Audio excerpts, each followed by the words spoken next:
नमस्कार, आप देख रहे हैं आपका अपना चैनल भिवानी हलचल और खबरों के संग में मैं हूं मनोज कुमार। और अब एक सूचना आप सभी के लिए।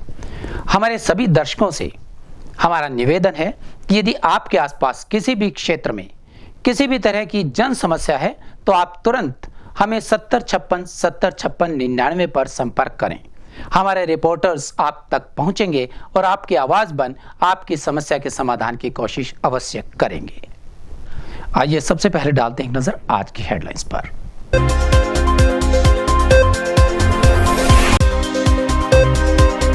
बुधवार को 32 कोरोना पॉजिटिव हुए ठीक, आए 10 नए कोरोना पॉजिटिव।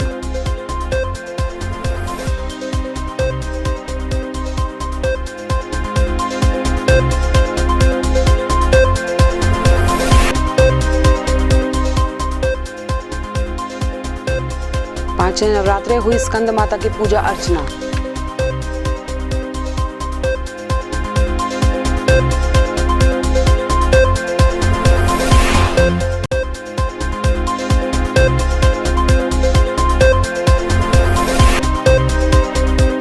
सीएम फ्लाइंग की छापेमारी, भिवानी में कई स्थानों पर की गई छापेमारी, टैक्स चोरी पकड़ने के लिए की गई छापेमारी।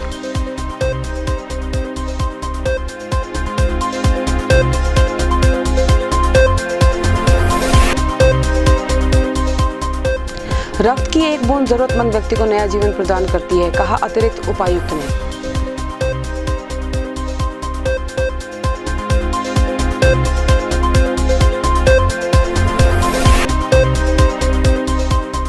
पुलिस ने चलाया विशेष जांच अभियान और काटे चालान।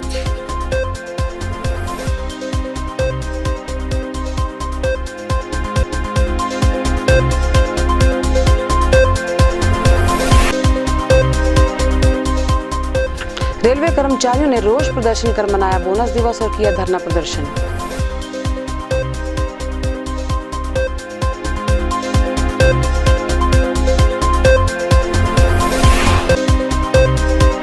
चौधरी बंसीलाल विश्वविद्यालय में की गई पत्रकार वार्ता आयोजित, शिक्षा संस्कृति उत्थान न्यास के राष्ट्रीय सचिव ने किया संबोधित।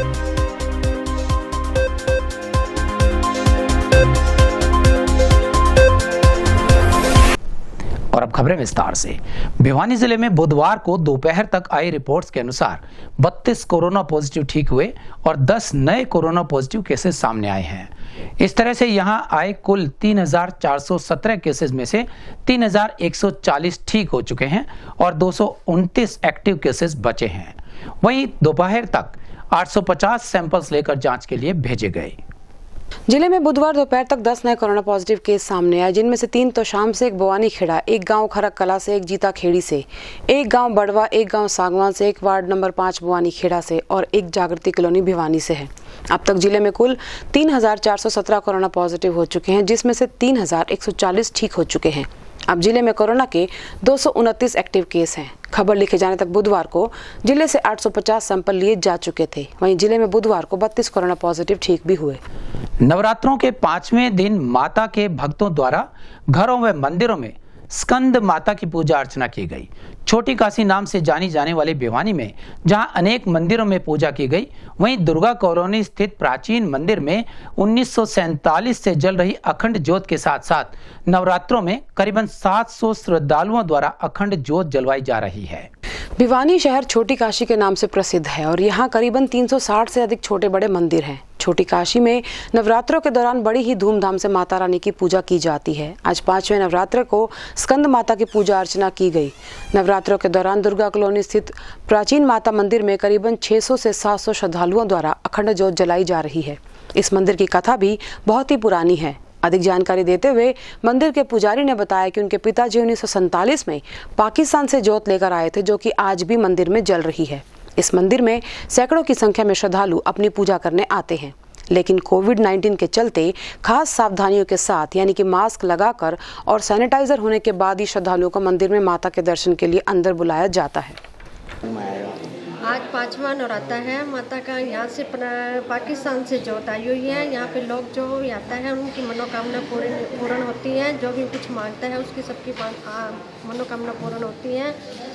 मैं इस मंदिर से, मेरा परिवार जुड़ा हुआ है। पिछले 60-65 सालों से मेरे फादर यहाँ पे थे। मेरा जन्म तो उसके बाद हुआ है। यहाँ पे ज्योत, अखंड ज्योत चल रही है जो पाकिस्तान से आई हुई है। यहाँ आने वाले श्रद्धालुओं की अपनी मनोकामना पूरी होती है। जोत आज तक अखंड ही जल रही है। पहले श्री भगत छोटू राम जी यहाँ बैठते थे, अब भगत श्री राजेंद्र कुमार जी यहाँ बैठते हैं।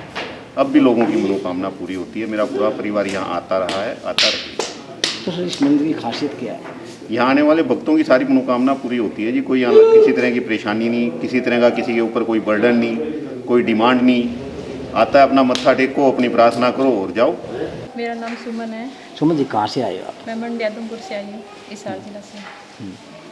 तो ये जो दुर्गा मंदिर है, प्राचीन मंदिर है, हाँ, तो यहाँ कैसे है, किस हुआ है? यहाँ पे रोक लगाने के लिए हैं, काफ़ी सालों से आ रहे हैं। दादा के टाइम हाँ जी। पवन है। पवन जी क्या कहेंगे? काफ़ी मान्यताएं हैं इस मंदिर की, और हम जो है मतलब दादा जी के टाइम से 50-60 सालों से है यहाँ आ रहे हैं। हर साल नवरात्रों में पूजा पाठ करते हैं, आरती करते हैं, मनोकामनाएं पूर्ण होती है इस मंदिर में। तो आज आप आए, आपने क्या मनोकामना मांगी है? मनोकामनाएं मांगी जाती है, बताई नहीं जाती। ठीक है। मैं राजेंद्र कुमार सन, अपने मेरे पिताजी जो है भगत छोटू राम जी, जिनकी आज बदौलत से मैं यहाँ पर गद्दी पर बैठा हुआ हूँ। हमारे पिताजी पाकिस्तान से सन 1947 में जोत लेके आए थे, जो कि आज भी विराजमान है यहाँ पर। और यहाँ पर काफ़ी दूर दूर से भक्त लोग यहाँ अपनी मनौती पूरी करने के लिए यहाँ मंदिर में आते हैं और अपनी ज्योति जगाते हैं। और यहाँ सच्चे मन से जो भी भक्त यहाँ पर जो भी मुराद मांगता है उसकी पूरी भी हो जाती है। यहाँ काफ़ी दूर दूर से भक्त लोग आते हैं और अपनी मनोकामना पूरी करते हैं। यहाँ मतलब काफ़ी देश विदेश से भी लोग यहाँ मंदिर में नतमस्तक होने आते हैं, और यहाँ माँ को बोल के जाते हुए मेरा एक काम सिद्ध हो जाए, तो माँ उनके काम भी सिद्ध पूरे कर देती है। आज जो है यहाँ मंदिर के अंदर 5वां नवरात्रा मनाया जा रहा है, जो कि स्कंद माता के नाम से प्रसिद्ध है। और यहाँ पर रामनवमी के दिन देसी घी का भंडारा चलता है, जो कि यहाँ काफ़ी दूर दूर से लोग प्रसाद लेने आते हैं और अपने मन की जो है भावना पूरी करें। रोहतक से आई सीएम फ्लाइंग टीम के साथ साथ भिवानी सीआईडी टीम ने मिलकर संयुक्त रूप से छापेमारी की। गौरतलब है कि दीपावली के अवसर पर टैक्स चोरी को पकड़ने के उद्देश्य से एवं तरह तरह के नकली और मिलावटी वाले सामान को पकड़ने के लिए यह कार्यवाही की गई, जिसमें 4 ट्रक पकड़े गए। इन सब के कागजात और सामान की जांच की जा रही है। सीएम फ्लाइंग की टीम ने दिवाली के समय में टैक्स की चोरी करने वाले लोगों पर अंकुश लगाने का प्रयास किया। टीम ने आज भिवानी सीआईडी के साथ मिलकर ऐसे ट्रक को रोका जो कि टैक्स दिए बिना सामान को इधर उधर कर रहे थे। टीम ने ऐसे 4 ट्रक पकड़े। सीआईडी इंस्पेक्टर आजाद सिंह ढांडा के नेतृत्व में सीएम फ्लाइंग की टीम रोहतक रोड पहुंची। टीम ने 4 ट्रक पकड़े और ट्रक चालकों के पास टैक्स की रसीद नहीं मिली। टीम लगातार उनसे पूछताछ कर रही है। सीआईडी इंस्पेक्टर आजाद सिंह ढांडा ने बताया कि दिवाली का मौसम है, इस मौसम में कहीं मिलावटी सामान ना लेकर कोई आए, इसके लिए लगातार चेकिंग चल रही है। उन्होंने बताया कि सीआईडी और सीएम फ्लाइंग दोनों ने मिलकर जांच शुरू की है और टैक्स विभाग और परिवहन विभाग को भी मौके पर बुलाया है। दिवाली है तो लोग आजकल इस मौसम में मिलावट से बाज नहीं आ रहे, तो हमें शक हुआ कि ट्रांसपोर्ट हुआ, जो जितनी भी ट्रांसपोर्ट हमारे भिवानी में आगे भी हमारी इधर से गाड़ियाँ निकलती हैं, दिल्ली से ज़्यादातर सामान ये लोग लेके आते हैं। उसके मद्देनज़र रखते हुए सीनियर अधिकारियों के आदेश हैं कि ये मिलावटी चीज़ों को पकड़ा जाए। अब ये तो नहीं कहा जा सकता अभी तक, क्योंकि चेकिंग चल रही है। ट्रांसपोर्ट टैक्सेशन विभाग को हमने मौके पर बुलाया कि सीएम फ्लाइंग रोहतक और कंबाइंड टीम ने छापामारी करके रोड पे 4 गाड़ियों को काबू किया है। अभी इसमें देखी जाएंगे कितनी इनके पास बिल्टी है, कितना इन्होंने टैक्स का चोरी किया है, वो सारा जांच का विषय।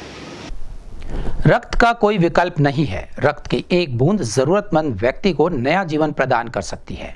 यह कहना था अतिरिक्त जिला उपायुक्त राहुल नरवाल का, और अवसर था जिला रेड क्रॉस सोसाइटी के प्रांगण में लगाए गए रक्तदान शिविर का। इस शिविर में जहां 100 युवाओं ने रक्तदाता के रूप में अपना पंजीकरण करवाया, वहीं करीबन 27 युवाओं ने रक्तदान भी किया। जिला रेड क्रॉस सोसाइटी प्रांगण में बुधवार को रक्तदान शिविर का आयोजन किया गया। शिविर में अतिरिक्त उपायुक्त राहुल नरवाल ने मुख्य अतिथि के रूप में शिरकत की। शिविर के दौरान एडीसी श्री नरवाल ने रक्तदाताओं को बैच लगाकर और प्रशंसा पत्र देकर उनका हौसला बढ़ाया। RICT के सहयोग से आयोजित इस शिविर में युवाओं को संबोधित करते हुए श्री नरवाल ने कहा कि रक्त का कोई विकल्प नहीं है और इससे बड़ा दान कोई नहीं है। रक्त की एक बूंद जरूरतमंद को नया जीवन प्रदान करती है। उन्होंने युवाओं से अपील करते हुए कहा कि वे रेड क्रॉस की गतिविधियों से जुड़कर समाज की सेवा करें। इस दौरान 100 युवाओं ने नियमित रक्तदाता के रूप में अपना पंजीकरण भी करवाया। जी, क्या नाम है? मेरा नाम अपनी कामरा है। आज मैं यहाँ रेड क्रॉस में ब्लड डोनेट करने आई हूँ। मेरा मानना ये है कि आजकल के टाइम में औरतें किसी भी क्षेत्र में पीछे नहीं हैं, फिर चाहे वो आर्मी की बात हो या फिर राष्ट्रपति की बात हो, क्योंकि हम जानते हैं कि एक महिला राष्ट्रपति भी रह चुकी हैं। तो फिर ये ब्लड डोनेट करने की भी इस फील्ड में भी कोई भी महिला पीछे नहीं रहनी चाहिए। इसलिए आज मैं यहाँ अपने फादर से मोटिवेट होकर यहाँ ब्लड डोनेट करने आई हूँ। उन्होंने 51 बार ब्लड डोनेट किया है और मैं भी उनका रिकॉर्ड तोड़ना चाहती हूँ। तो लोग उसकी अपील, मैं लोगों से अपील करती हूँ कि रक्तदान महादान है, तो सब जो हो सके वो ब्लड डोनेट ज़रूर। रेड क्रॉस की तरफ से जो रक्तदान शिविर का आयोजन किया जा रहा है, ये नेशनल सर्विस और सोसाइटल सर्विस का ही औचित्य है। और कोविड से जैसे जैसे हम लड़ाई लड़ रहे हैं और बीच में कुछ एक्टिविटीज़ रुक गई थी, ठीक है, रक्तदान शिविर या कोई भी इस तरह की एक्टिविटी वो फिर से हम शुरू करने जा रहे हैं। तो समाज का कितना यूनिट लगभग ब्लड डोनेशन किया गया? अभी तक 18 जो यंग पॉपुलेशन है और 18 पीपल ने ब्लड डोनेट किया है, और भी अभी लाइन में है। और आई थिंक हमारा जो टारगेट इसमें होता नहीं, लेकिन फिर भी अच्छा ब्लड डोनेशन हो जाएगा। त्योहारों के सीजन के चलते यातायात पुलिस ने नगर में विशेष अभियान चलाकर अनेक वाहनों के चालान काटे। बुधवार को नगर में अनेक स्थानों पर नाके लगाकर वहां से आने जाने वाले वाहनों के कागजात की जांच की गई। वहीं अनेक वाहन चालकों को चेतावनी देकर छोड़ भी दिया गया और यातायात के नियमों का पालन करने के लिए कहा गया। भिवानी ट्रैफिक पुलिस ने घंटाघर तोशाम ओवर ब्रिज रोड और विभिन्न इलाकों में विशेष जांच अभियान चलाया, जिसके तहत मोटरसाइकिल, कार, विशेष तौर पर बुलेट बाइक जो कि ध्वनि प्रदूषण करती है और पटाखे बजाते हैं, जिससे कि आम नागरिकों को परेशानी का सामना करना पड़ता है, ऐसे लोगों के चालान काटे। वहीं कुछ लोगों को चेतावनी देकर भी छोड़ा गया। संतलाल ASI ट्रैफिक पुलिस ने बताया कि पुलिस द्वारा जाँच अभियान चलाया जा रहा है, जिसके तहत जो लोग हेलमेट नहीं पहनते, ट्रैफिक नियमों का पालन नहीं करते, उन लोगों के चालान काटे जा रहे हैं और युवा वर्ग को समझाकर उन्हें ट्रैफिक नियमों के बारे में बताकर जागरूक भी किया जा रहा है, जिससे कि इनमें बहुत ज़्यादा बदलाव भी देखने को मिल रहा है। हाँ जी, जो भी यातायात नियम की उल्लंघना करते हैं जी, उनको गाड़ियों को रोकते हैं, बारीकी से डॉक्यूमेंट चेक करते हैं और चालान करते हैं जी। हाँ जी, अगर कोई बूट वगैरह है, जैसे पटाखे छोड़ते हैं, उनको चेतावनी भी देते हैं और उनका चालान भी करते हैं जी। अगर कोई लोकल आदमी है, रिक्वेस्ट करता है भाई मैं इसको बदलवा लूँगा, उसके डॉक्यूमेंट्स रख के आधा पौन घंटा का टाइम देके बदलवाता है, ठीक है, नहीं उसका चालान कर देते हैं।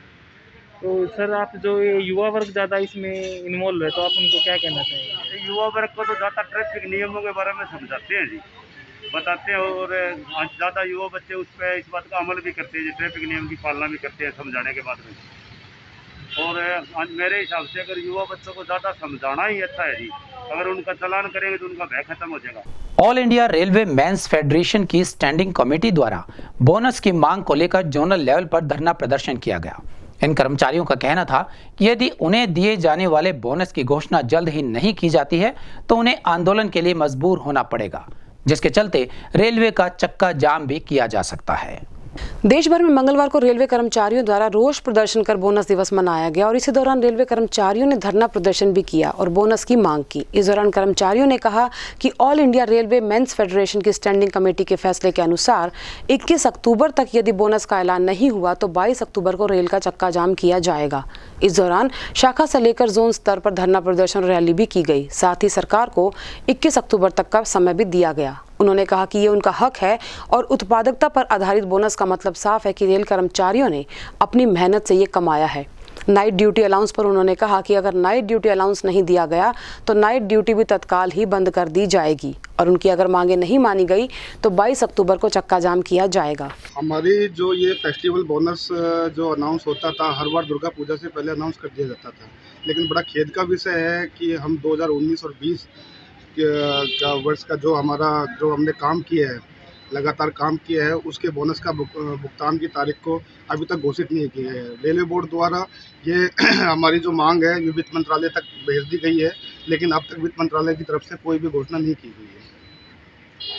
अगर ये आपकी मांगे ना मानी गई तो आप क्या? हमारी जो ये अगर मांगे नहीं मानी जाती है तो All India Railway Men's Federation के आह्वान पे जैसा कि हमारी AIRF की वर्किंग कमेटी में जो ये डिसीजन लिया गया है कि अगर हमारी जो मांग नहीं मानी जाती है तो 22 तारीख को हम बिना किसी नोटिस के रेल का चक्का जाम करेंगे।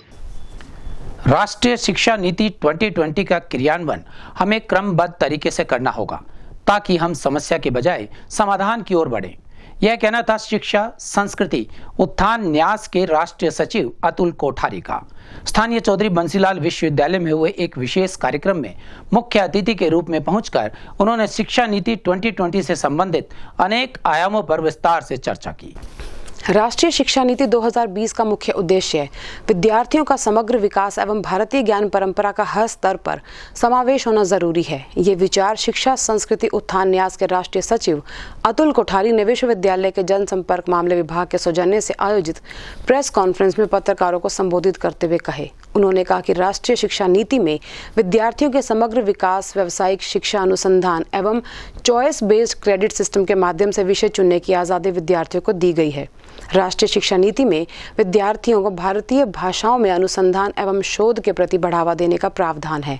राष्ट्रीय शिक्षा नीति के क्रियान्वयन में सबकी सहभागिता को जरूरी बताते हुए सबकी जिम्मेदारी उन्होंने बताई कि हर प्रत्येक परिवार को राष्ट्रीय शिक्षा नीति 2020 के प्रति जागरूक करें और इसके क्रियान्वयन में एक आम नागरिक की क्या भूमिका हो सकती है, इस पर चिंतन भी करें।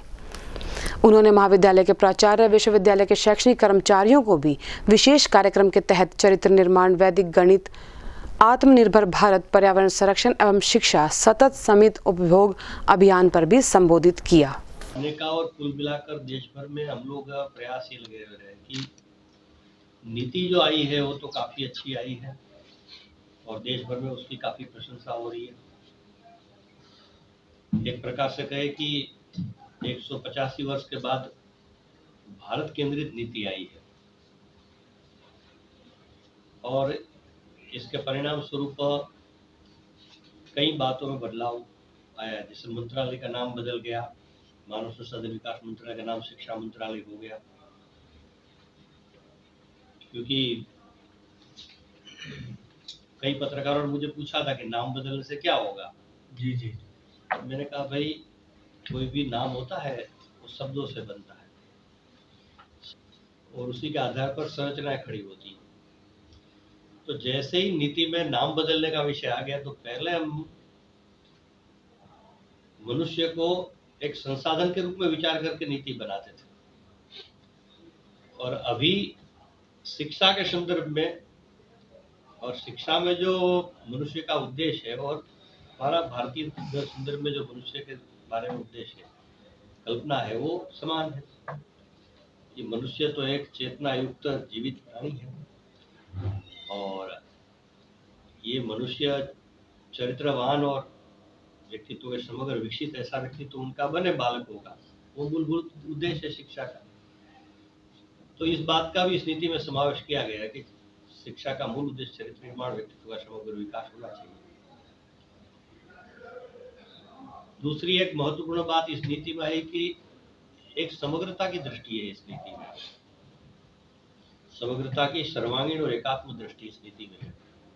अंग्रेजी में कॉम्प्रिहेंसिव, होलिस्टिक और इंटीग्रेटेड अप्रोच कहते हैं जिसको। आज के युग में भी ईमानदारी अभी कहीं नहीं गई है। स्थानीय जैन चौक में अनिल कुमार इलेक्ट्रीशियन को 50,000 रुपए चंद्र डेयरी के सामने प्राप्त हुए तो उन्होंने पूरी ईमानदारी का परिचय देते हुए यह राशि मालिक तक पहुंचाई, जिसकी सराहना सभी सुनने वालों ने की है। और अब जाने से पहले एक नजर आज की हेडलाइंस पर।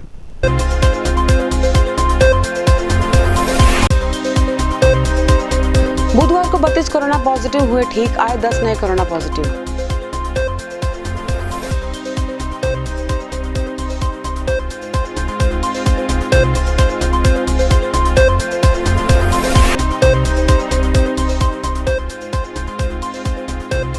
पांचवें नवरात्रे हुई स्कंद माता की पूजा अर्चना।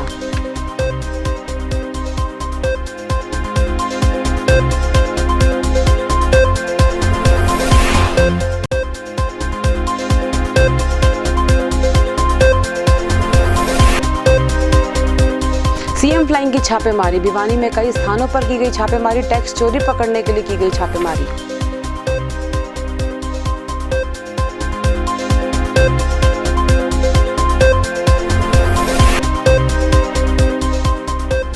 रक्त की एक बूंद जरूरतमंद व्यक्ति को नया जीवन प्रदान करती है, कहा अतिरिक्त उपायुक्त ने।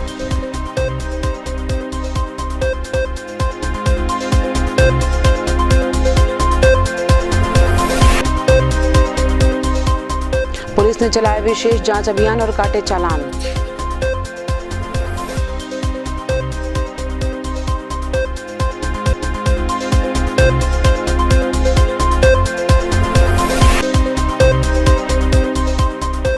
रेलवे कर्मचारियों ने रोष प्रदर्शन कर मनाया बोनस दिवस और किया धरना प्रदर्शन।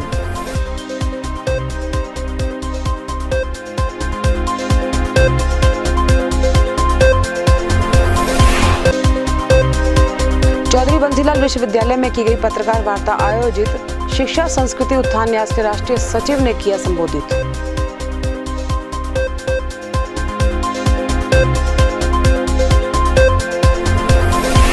हमारा इस अंक में बस इतना ही। अगले अंक के लिए देखते रहिएगा आपका अपना चैनल भिवानी हलचल।